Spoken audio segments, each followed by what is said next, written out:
Good morning guys! For today's video, silipin natin ang aking garden dito sa garahe.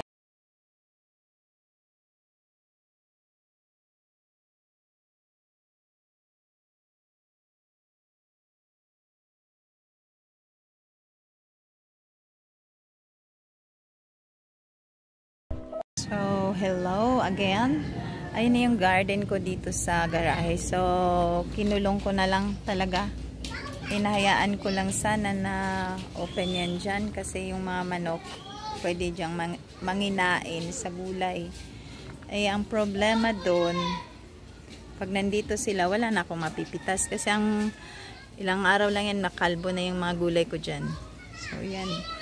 So, ito yung aking mga gabi. Ang lalaki na. Suntukok laing guys. Sarap niyan. Favorite.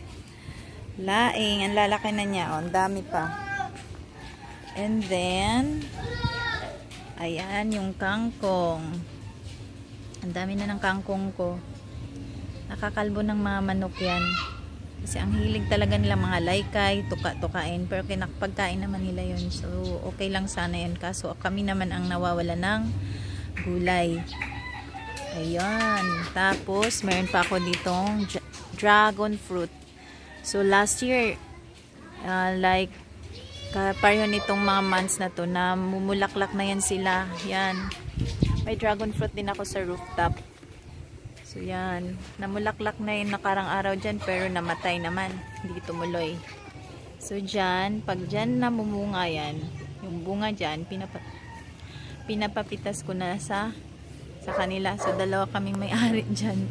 So, sa kanila na pag mayroong ano dyan, bunga sa taas.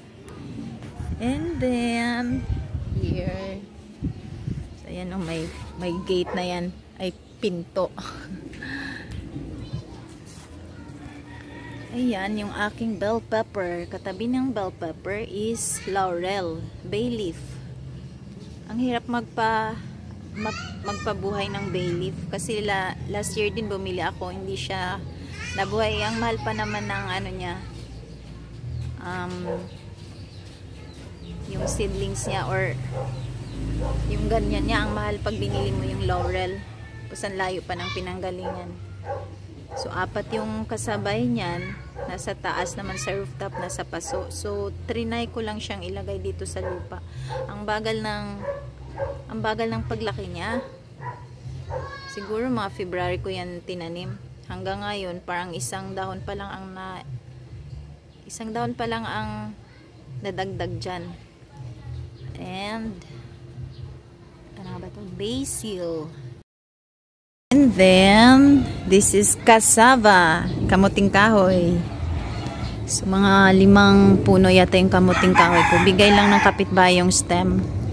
And then, this is the pomelo or pomelo. Suha. So, akala ko dati kasi seeds ang tinanim ko nito akala ko lemon yellow. So, suha pala daw to kasi yung shape ng leaf niya ganyan. Pag lemon yellow kasi yung nasa rooftop meron ako, diretso lang, kapareho lang siya sa kalamansi pero mahaba ng konti. Yan, suha yan. And then meron ako dong kamyas. Ayan, kamyas. So mga 1 year old pa lang yun ang kamyas. And then meron akong avocado dyan. Ayan. Avocado yan. Mga 3 years na yan. Or 4 years yung avocado ko. Kasi pandemic ko yun itinanim.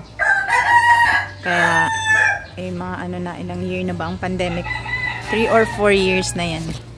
So, siguro after a year, baka mamunga na yan. Sana mamunga na siya.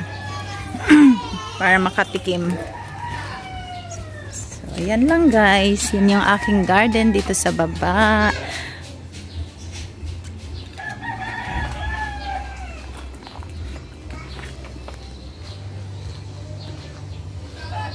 Sarap naman yan.